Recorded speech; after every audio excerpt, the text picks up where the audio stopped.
Oke, mari kita mulai. Kita punya setumpuk sumber yang luar biasa kali ini. Semuanya tentang satu periode sejarah yang sangat penting. Saat peta kekuatan dunia itu mulai digambar ulang.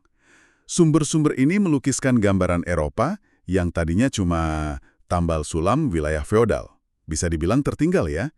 Tapi kemudian pelan-pelan bangkit. Dan yang paling menarik, ini terjadi tepat saat peradaban besar lainnya, seperti di Tiongkok atau dunia Islam, justru sedang sibuk melihat ke belakang, mencoba memulihkan kejayaan masa lalu mereka. Ini kan seperti dua dunia yang bergerak ke arah berlawanan. Tepat sekali. Inti dari semua materi ini bisa kita rangkum dalam satu metafora, meja permainan dunia yang bergeser. Dan pergeseran ini bukan karena satu peristiwa tunggal. Ini adalah pertemuan dari banyak hal. Inovasi pertanian, pergeseran ekonomi, guncangan sosial, bahkan perubahan cara berpikir. Semuanya mengubah arah sejarah. Ini kisah tentang dua narasi besar yang saling berhadapan. Satu fokus pada restorasi, satu lagi terobsesi dengan kemajuan. Misi kita untuk Anda kali ini adalah membongkar jaringan sebab akibat ini, untuk mengerti bagaimana pergeseran kuno itu membentuk dunia modern kita sekarang. Baik, kalau begitu ayo kita mulai dari awal. Eropa di awal abad pertengahan itu kan terfragmentasi, agraris, ya bisa dibilang nggak terlalu maju. Apa percikan pertamanya? Seingat saya ada inovasi yang kelihatannya sepele di bidang pertanian, tapi dampaknya luar biasa. Nah, Anda menunjuk ke titik yang tepat. Itu adalah revolusi pertanian mini. Penemuan sistem rotasi 3 lahan. Sebelumnya, petani pakai sistem 2 lahan. Jadi separuh digarap, separuh dibiarkan kosong untuk istirahat. Tapi kemudian mereka sadar kalau lahan bisa dibagi 3. Satu untuk gandum musim gugur, satu untuk kacang-kacangan di musim semi, dan hanya sepertiga yang kosong. Tunggu. Kedengarannya perubahan kecil. Memangnya dampaknya sebesar itu? Sangat besar. Secara matematis saja, lahan yang digarap itu melonjak dari 50% jadi hampir 67%. Artinya, produksi naik hampir 20% secara instan, tanpa kerja ekstra keras. Efek dominonya luar biasa. Lebih banyak makanan, populasi lebih sehat, dan untuk pertama kalinya ada yang namanya surplus. Surplus. Nah, disitulah ekonomi mulai bergerak kan? Kalau ada barang lebih, orang pasti ingin menukarnya. Tepat. Inilah cikal bakal pasar-pasar yang muncul di persimpangan jalan. Petani bawa hasil panen lebih, pengrajin bawa barang buatan mereka. Awalnya cuma musiman, lama-lama jadi permanen, dan tumbuh jadi kota-kota. Ini menarik sekali. Berarti kita tidak lagi cuma bicara soal dua kelompok masyarakat, tuan tanah dan petani. Dengan adanya kota, ini berarti muncul kelas sosial yang benar-benar baru ya? Betul sekali. Ini perubahan sosial yang fundamental. Tiba-tiba ada pedagang, bankir, pengrajin ahli, orang-orang yang kekayaannya dari keahlian dan perdagangan, bukan warisan tanah. Mereka ini kelas menengah pertama di Eropa. Dan untuk melancarkan semua ini, mereka butuh, uang. Dan dari mana uang itu datang? Bukankah Eropa saat itu miskin emas dan perak? Nah, disinilah salah satu ironi sejarah yang paling menarik muncul. Sebagian besar emas dan perak itu justru berasal dari bangsa Viking. Selama berabad-abad mereka kan menjarah biara-biara, tempat penyimpanan harta karun terkaya saat itu. Mereka melebur piala suci dan salib emas jadi koin. Jadi para perampok pagan ini secara tidak sengaja malah menghidupkan kembali ekonomi berbasis uang di Eropa. Luar biasa. Jadi perampokan justru memicu kebangkitan. Tapi sumber Anda juga bilang ada sisi gelapnya kan? Dari efisiensi pertanian ini. Betul, efisiensi berarti butuh lebih sedikit orang di ladang. Para tuan tanah mulai berpikir komersial. Mereka sadar lebih untung mempekerjakan buruh musiman saat panen saja, lalu memecat mereka. Akibatnya muncul surplus manusia, ribuan orang tanpa tanah, tanpa pekerjaan. Oke, jadi ada surplus populasi yang gelisah dan putus asa. Menurut sumber Anda, kemana energi sosial yang besar ini akhirnya disalurkan? Apakah ini ada hubungannya dengan perang salib? Tepat sekali, perang salib sering digambarkan murni sebagai perang agama. Tapi itu hanya sebagian kecil ceritanya. Ini adalah katarsis besar bagi Eropa. Bagi para kesatria yang tidak punya warisan, ini kesempatan cari kekayaan. Bagi petani yang terusir, ini jalan keluar. Tapi dampak terbesarnya justru tidak terduga. Maksudnya, dampak bagi orang Eropa yang pergi ke sana. Mereka pasti mengalami gegar budaya, melihat peradaban Islam yang jauh lebih maju saat itu. Tepat. Mereka lihat kota yang bersih, perpustakaan megah, pasar yang penuh barang-barang aneh. Mereka pulang dengan selera baru, selera akan kemewahan. Saya baca di catatan Anda anekdot soal cendekiawan Inggris abad ke-9, BD. Saking langkanya rempah-rempah, dalam surat wasiatnya ia merinci dengan sangat hati-hati bagaimana simpanan lada miliknya harus dibagikan. Lada. Sesuatu yang kita anggap biasa, saat itu lebih berharga dari emas ya. Dan Perang Salib ini membuka keran perdagangannya. Para kesatria Templar mendirikan kerajaan-kerajaan kecil di Timur Tengah yang jadi zona perdagangan aman. Benar. Tiba-tiba, barang eksotis seperti katun, rempah-rempah, dan gula mulai mengalir ke Eropa. Gula, yang sebelumnya cuma dikenal sebagai obat mahal, kini jadi pemanis. Tapi, dampak yang paling transformatif justru terjadi di Eropa sendiri. Karena mereka perlu cara untuk membiayai semua ini kan? Disinilah sistem perbankan modern lahir. Tepat, di kota-kota Italia seperti Senesia. Awalnya sederhana, bankir menawarkan jasa penitipan emas bagi peziarah. Sebagai bukti, mereka kasih secarik surat catatan. Lama-kelamaan, orang sadar surat catatan dari bankir terkemuka ini sama berharganya dengan emas itu sendiri. Dan mereka mulai memperdagangkan surat-surat ini. Inilah kelahiran uang kertas. Oh gitu? Jadi bukan hanya barang dan uang yang mengalir, tapi juga pengetahuan. Sumber Anda menekankan pentingnya transfer matematika, kenapa adopsi angka Arab menjadi begitu revolusioner? Karena itu mengubah segalanya. Coba Anda bayangkan, Anda pedagang abad ke-12 yang masih pakai angka Romawi. Coba kalikan M, C, M, X, V dengan C, X, V. Pusing kan? Tapi dengan sistem angka dari India yang dipopulerkan dunia Arab, termasuk konsep angka 0, perkalian 3976 dengan 124 jadi jauh lebih mudah. Ini merevolusi perdagangan, akuntansi, arsitektur, semuanya. Tapi ada sisi yang sangat kelam dari mentalitas Perang Salib ini. Apa yang terjadi ketika semangat itu mulai berbalik ke dalam? Ketika Perang Salib di Tanah Suci gagal, energi dan fanatisme itu mencari target baru di dalam Eropa. Gereja membentuk inkuisisi untuk membasmi kelompok Kristen yang dianggap sesat. Dan komunitas Yahudi yang sering sukses dalam keuangan menjadi kambing hitam yang sempurna.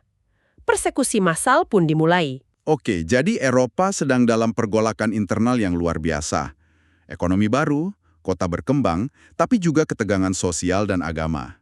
Dan tepat saat itu, sebuah kekuatan tak terbayangkan muncul dari Asia Tengah. Mari kita bicara tentang Mongol. Ya, sebuah kekuatan yang mengubah peta dunia secara harfiah. Di bawah Genghis Khan, mereka menciptakan kekaisaran darat terbesar dalam sejarah. Penaklukan mereka terkenal sangat brutal. Tapi, setelah debu penaklukan mereda, terjadi sesuatu yang, paradoksal. Pax Mongolica, perdamaian Mongol. Benar. Untuk pertama kalinya, hampir seluruh Eurasia berada di bawah satu payung kekuasaan. Ini menciptakan zona aman yang sangat luas. Seorang pedagang seperti Marco Polo bisa jalan dari Italia ke Tiongkok dengan aman. Salah satu sumber Anda menyebutnya jalan raya super global pertama. Dan di jalan raya ini, bukan cuma sutra dan rempah yang mengalir. Tapi juga teknologi dan gagasan. Sumber kita menyoroti 3 teknologi kunci yang sampai ke Eropa lewat jalur itu kan? 3 teknologi fundamental, bubuk mesiu, teknik cetak, dan kompas. Orang Tiongkok sudah mengenalnya selama berabad-abad, tapi lewat Pax Mongolica inilah pengetahuan ini menyebar luas. Eropa tidak menemukannya, tapi merekalah yang kemudian menggunakannya dengan cara yang paling disruptif. Bubuk mesiu untuk meruntuhkan kastil feodal, mesin cetak untuk menyebar ide revolusioner, dan kompas untuk memulai era penjelajahan. Tapi, jalan raya super ini punya 2 arah. Dan tidak semua yang dibawanya itu baik. Ini juga jalur penyebaran maut hitam, kan? Benar sekali. Pandemi maut hitam yang diperkirakan menewaskan sampai separuh populasi Eropa menyebar lewat jalur perdagangan Mongol yang sama. Ini guncangan dahsyat, tragedi kemanusiaan yang tak terbayangkan. Namun, secara ironis, pandemi inilah yang menjadi semacam tombol riset raksasa bagi struktur sosial Eropa. Bagaimana bisa? Bagaimana bisa sebuah pandemi justru memicu perubahan sosial yang positif? Karena tiba-tiba terjadi kelangkaan tenaga kerja yang ekstrim. Para petani yang selamat kini punya daya tawar yang luar biasa. Mereka bisa menuntut upah lebih tinggi. Kalau tuan tanah menolak, mereka bisa pindah begitu saja.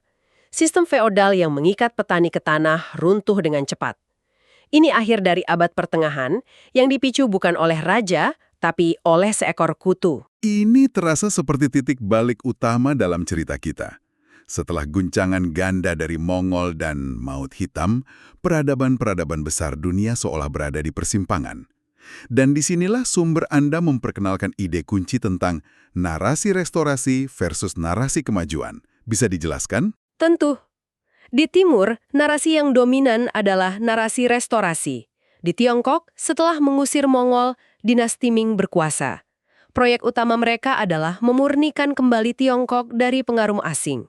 Mereka ingin kembali ke cita-cita Konfusianisme murni dari masa lalu yang gemilang. Pola yang sama terjadi di dunia Islam juga. Sangat mirip. Setelah kehancuran akibat invasi Mongol, bangkit 3 kekaisaran besar, Utsmaniyah, Safawiyah, dan Mughal. Fokus mereka adalah memulihkan dan menyempurnakan kejayaan peradaban Islam masa lalu. Seni dan arsitektur berkembang pesat, kita lihat saja Taj Mahal. Tapi, proyek intelektual utama mereka bukanlah mencari hukum alam yang baru, melainkan menyempurnakan syariah, hukum ilahi. Pandangan mereka tertuju pada penyempurnaan masa lalu. Oke. Jadi sementara peradaban-peradaban besar di timur sibuk melihat ke cermin spion untuk memulihkan masa lalu, apa yang terjadi di Eropa? Mereka sepertinya tidak punya masa lalu emas untuk dipulihkan, kan? Bagi mereka, masa lalu adalah abad kegelapan. Dan tahayul, justru masa depanlah yang tampak menjanjikan. Gagasan bahwa hari esok bisa dan seharusnya lebih baik dari hari ini menjadi kekuatan pendorong yang baru. Dan ini dipicu oleh runtuhnya otoritas lama, terutama gereja Katolik ya. Maut Hitam pasti menggoyahkan kepercayaan banyak orang. Sangat menggoyahkan. Orang bertanya, kenapa gereja tidak bisa melindungi kami? Ini membuka celah bagi pemikir kritis seperti Martin Luther. Dan berkat mesin cetak, teknologi yang ironisnya datang lewat jalur Mongol, ide-ide radikalnya menyebar ke seluruh Eropa dalam hitungan minggu. Jadi teknologi dari timur membantu memicu revolusi pemikiran di barat. Sikap kritis ini pasti tidak berhenti di agama saja. Tentu tidak. Sikap kritis yang sama inilah yang membuka pintu bagi revolusi ilmiah. Penting untuk diingat, tokoh-tokoh seperti Kopernikus dan Kepler itu orang-orang yang sangat taat beragama. Mereka percaya Tuhan menciptakan alam semesta yang sempurna, dan tugas mereka adalah memahami rancangan agung itu. Namun, dalam prosesnya, karya mereka secara tidak sengaja malah menghancurkan model alam semesta yang sudah bertahan ribuan tahun. Mereka menunjukkan bahwa observasi dan penalaran bisa menantang kebenaran yang paling mapan sekalipun. Dan itulah inti dari narasi kemajuan. Benar, inilah momen ketika meja permainan dunia benar-benar bergeser. Bukan karena Eropa tiba-tiba lebih pintar, tapi karena kombinasi berbagai faktor. Runtuhnya tatanan lama, teknologi baru, dan yang terpenting, pergeseran narasi kolektif dari memuja masa lalu menjadi terobsesi dengan masa depan. Jadi kalau kita rangkum, pergeseran besar ini bukan peristiwa tunggal. Ini proses yang lambat, berantakan, dan rumit, melibatkan segala sesuatu dari rotasi lahan petani, dampak tak terduga perang salib, kekuatan disruptif Mongol, hingga perpecahan cara pandang dunia. Ini benar-benar menunjukkan betapa dunia sudah saling terhubung sejak dulu. Kombinasi dari perubahan teknologi kecil, guncangan besar, serta pergeseran cara kita bercerita tentang diri kita sendiri, pada akhirnya dapat mengubah total arah sejarah. Meja itu digeser perlahan-lahan, tidak dibalik dalam satu malam. Sebagai penutup, ada satu pemikiran provokatif dari sumber Anda yang ingin saya ajukan untuk Anda renungkan. Disebutkan bahwa proyek intelektual utama dunia Islam saat itu adalah menyempurnakan syariah, hukum ilahi. Sementara proyek utama dunia barat yang baru lahir adalah sains, penemuan hukum alam. Pertanyaannya adalah, jika kita lihat dunia saat ini, bagaimana kedua proyek fundamental yang berbeda ini memahami kehendak Tuhan versus memahami cara kerja alam, terus membentuk arah peradaban kita masing-masing. Dan yang lebih penting, apa yang terjadi ketika keduanya berinteraksi dan terkadang berbenturan di dunia modern kita yang sangat terhubung ini. Itu adalah pertanyaan yang gaungnya masih sangat terasa hingga hari ini.